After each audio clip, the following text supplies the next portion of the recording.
welcome to the NFL Experts Live. I'm Dave Press along with Louis Doobie. What's going on? Yeah, so Louis, how you doing today? I'm doing great. So, Free agency's really kicked off, and it's been one of the most exciting that I've seen in quite some time, and it's only getting better as we go with guys that get read, but we'll get into that later.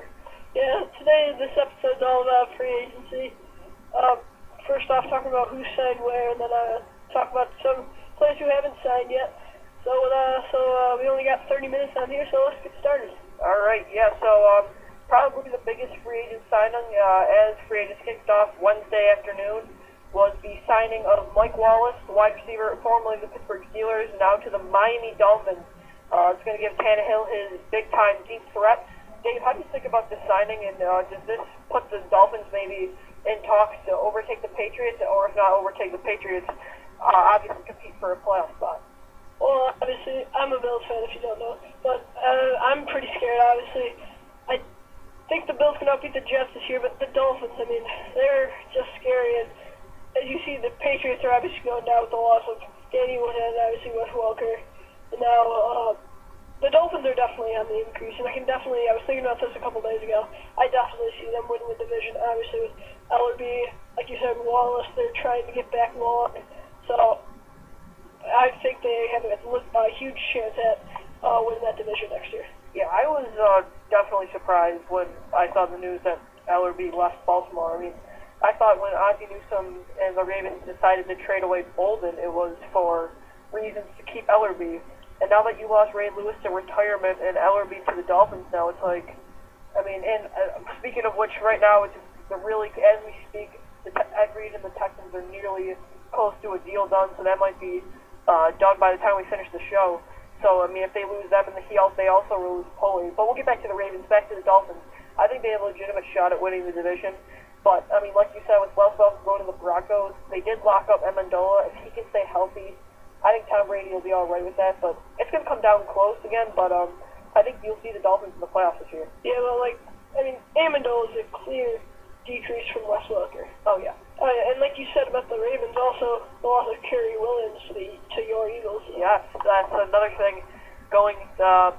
Dave, who do you think was the biggest winner team-wise in free agency? The Dolphins, the Eagles, the Texans, or whoever? Who do you think was the biggest winner in free agency? I don't know if you'd call one of their moves, but I gotta say the Seahawks. If number two, the Dolphins, if the Seahawks, you wouldn't call the Percy Harvin trade a free agency, but that was still it's an off-season move. A move that happened then, and also they brought in Cliff Averill. So earlier today I was listening to the ESPN Football Day podcast, and they were reading an email from a person who said that wouldn't it have been better for the Seahawks to bring a guy in like Mike Wallace over Percy Harvin, a guy who can stretch the field rather than Percy Harvin who can play in the middle like Tater and some other receivers they have. Yeah, I mean, I still think they made the right decision because I think you have a guy in Sidney Rice who can stretch the field enough, and I think Harvin has more than just where he can just do everything in the middle because he does have a deep option. I mean, he is a good vertical threat receiver too, and you also have to think too that he can go on the slide. You can line him as a running back. He's the more complete receiver. You don't see Mike Wallace going over the middle, catching balls over corners. That's the thing I think. Harvin's the more complete receiver, and I think Seattle got a steal with them. And also, I would agree with you that they are the winner mainly because of the skill of the guys they got. Another guy that they got, a premier pass rusher in the league, I think has really put his name out there. Yeah. Cliff Averill, defensive end of the formerly of the Detroit Lions, going to go on the other side of Bruce Irvin, former first-round pick, because Clemens is coming back from that ACL injury and he was a free agent. But, I mean, Seattle's really, them and the Denver Broncos, I would say they're the other, right there with the winners, too, with Wes Welker and Dominic Rodgers-Cromartie at corner. So, I mean, there's a lot of teams, and, of course, my Eagles, who got Kerry Williams, Kenny Phillips, and Patrick Chung, these guys in debt. There was a lot of teams that made a lot of moves, and, I think another team with the Falcons picking up Steven Jackson. Oh, yeah. But I honestly think the Seahawks and the 49ers are the two best teams in football. Oh, yeah. And that's just going to be so interesting to watch next year because only one of them can win the division, the other one's going to be a wild card, so that's definitely going to make it tougher for the NFC if in my opinion, they'll both make it back to the playoffs with these. Yeah, you watched from the NFC West becoming the weakest division to now, in the midst of about a year and a half, them becoming the supreme power in the NFL. But I would also say the NFC South is really getting up there. The Panthers are rebuilding around Newton very well, and I think coming off that five of their last 6 wins in the end of the season is going to help them boost them up this year. But, I mean, when you look at the 49ers, too, they're in talks right now for Nnamdi Asomugha, the corner that the Philadelphia Eagles released, which was not surprising, but, I mean, with the way it went 2 years, it was surprising how it ended up turning out 2 years ago. You wouldn't think that happened. But I think the Seahawks have now a legitimate shot of dethroning the 49ers and really getting to the Super Bowl. All right. So let's get into another free agent. First, before we do that, let's talk about the Ed Reed situation. What's going on with him? He was visiting Houston, and looks like they're going to take him. Yeah, the Houston Chronicles' John McClain told NFLExperts that Reed and the Texans cut short their meeting Thursday so they can get out of Dodge before a crowd of 75,000 fans came for the Pitbull concert in Texas. So that's that's just how that the Texans are doing. They are making a heavy push for Ed Reed. And I think that when you look at what they have on that defense, and they lost Glover Quinn, their former starting safety, they're very close to a deal. Reed said it's a classy organization, first class, and I think you can easily see a deal done before the end of today, probably in the midst of about 20 minutes. Yeah. All right, so another thing about the Falcons, not really free agents. What kind of?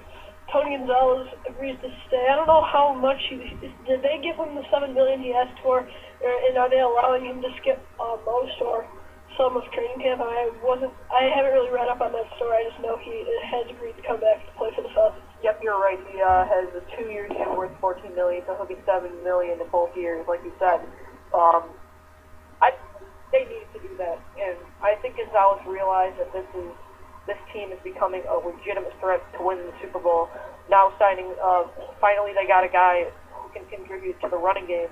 The offensive turnover, you could just really see him wearing down in the past couple seasons. Steven Jackson, I just found out he's still in his 20s. He's still not in his 30s.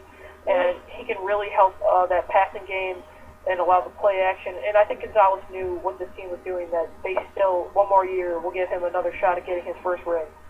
Yeah. So another, you mentioned Michael Turner, he has not signed yet.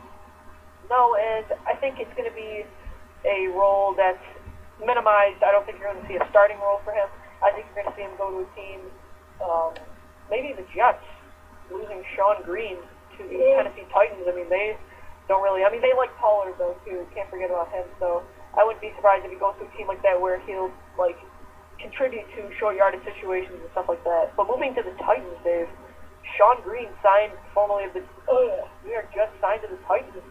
I know they wanted to bring in a 2-back set and help out Chris Johnson take the load off, but a caliber skill set like Sean Green, what do you think this says about what the Titans are looking to do this year? I personally think it's a great move, honestly.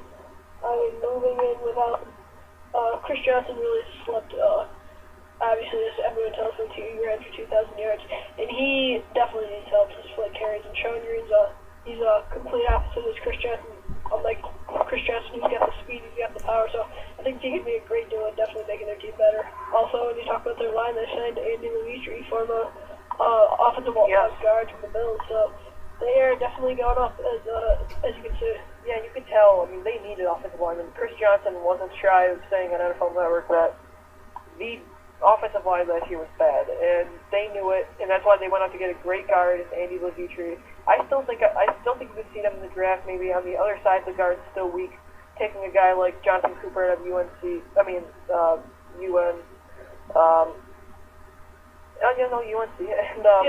and then maybe a guy like Chance Warmack out of Alabama. But you knew Jake Locker, he was getting beat up bad last year. Back to Chris Johnson. I don't know how this is going to affect his yards-wise. I don't think it's going to really affect it, but I think touchdown-wise, Sean Green scored a lot of touchdowns with the Jets, including 5 in one game. So, there's a thing that he's really taken away some of the goal line carries for sure. All right, so next let's talk about a couple of safeties who's inside. That Kenny Phillips, we already touched on him, but signed by the Buccaneers, Deshaun Goldson, he's going to play with the second year of Barron, who was drafted last year. So, how do you think this? Do you think this was a good pickup by the Buccaneers? I definitely think so. I think you needed to bring in a veteran presence at safety to help out last year's first-round pick, Mark Barron, out of Alabama, who really struggled in his first year. You could tell he was really lost last year on where he was going, and he needs a guy like Golson. And Golson was looking to move out of San Fran, and I think he gets to start off fresh, and I really think this is going to help boost up the Buccaneers because their secondary is bad. And if you can go into the draft and go get a young corner, maybe like Xavier Rhodes out of Florida State, because I don't think Molinner will be there, to get another guy opposite, because Rondé Barber most likely will not be back. But back to Golson, a very aggressive safety, pass deflections, interceptions, hard-nosed tackling. He's just one of the biggest safeties in the league.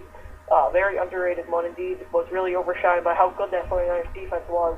And I think it's really going to boost the Buccaneers defense. And Greg Schiano's he's a defensive minded. He likes his defense.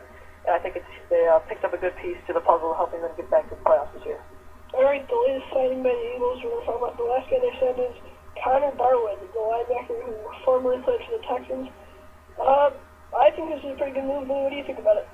I really like it because as the Eagles signed Bill Davis, the former linebacker coach for the Browns, as their defensive coordinator, they're looking to move to a 3-4, and defensive ends Trent Cole and Brandon Graham really are not familiar with being outside linebackers standing up, and I think they needed to bring in a guy. I don't know if they would want to stretch that 4th overall pick to a guy like Deion Jordan or Jarvis Jones. I don't think either one of them are worth that 4th overall pick, both injury concerns. But back to Barwin, a proven veteran that really contributed well to the Texans' defensive success last year. And I think you got your 3-4 outside linebacker now. You can go build on the offensive side. And to the Eagles, I really like what they did, getting they did make a big splash in free agency, but they were underrated, great contributing players who really will help this defense shore up what they struggled in last year. And Barwin's a great underrated outside linebacker, and I think it's a great move to help them Chip Kelly in his first year. All right, the other safety, he was signed by the Colts, LaRon Landry, who previously played for the Jets. Yeah, I really like this move. The Colts are really very active in this offseason, picking up a good offensive lineman and a good corner in Greg Colden from Arizona. LaRon Landry, a very aggressive safety, had a very successful season last year in New York. One of the bright spots of that struggling Jets team. And their secondary really struggled last year behind, the only really bright spot was Vontae Davis, the corner that they got from the Dolphins in a trade. LaRon Landry is really going to help solve that. He's a great safety that really helps out the corners, break up passes, and he's actually a good run-stopping safety. I mean, he's a very underrated tackler running-wise, and he can really stop. He can hit hard, and this is really going to help the Colts because their main struggle last year was defense, and this is really going to help their secondary. Yeah, all right, next we're going to talk about quarterback. Formerly from the Eagles, he signed with the Broncos, Dominic Rodgers-Cromartie. I think this is a really good move by the Broncos. I'm not sure. Do you know if Champ Bailey is returning next year? Not sure. I know the Broncos wanted to bring in a young guy to make sure in case they do leave. But even if not, I think Rodgers-Cromartie really struggled in Philly, and he'll look to bounce back in Denver. But I think it's a good pickup. Okay, I like that move as well. Sticking with the Broncos, obviously we haven't talked about this one yet. Wes Welker signing with the Broncos. So what's your thoughts on that one? Surprising, to say the least. Not based on leaving the Patriots, because it looks like the Patriots were ready to move on from Welker. I don't know if it was more the system or Welker itself that had such great stats with Welker from the Patriots, but with this now really helping Denver, they needed with Peyton Manning's weak arm, they really need a guy that can help over the through the middle, that short receiver. Wes Welker's really that guy. I just didn't expect him to go to a team like Denver. I didn't know that they were that interested. But this really helps shore up their receiving core. Now you got Demaryius Thomas, Decker, and Welker. That's one of the best receiving cores in the league. And the Patriots, though, I think they knew what they were doing, and they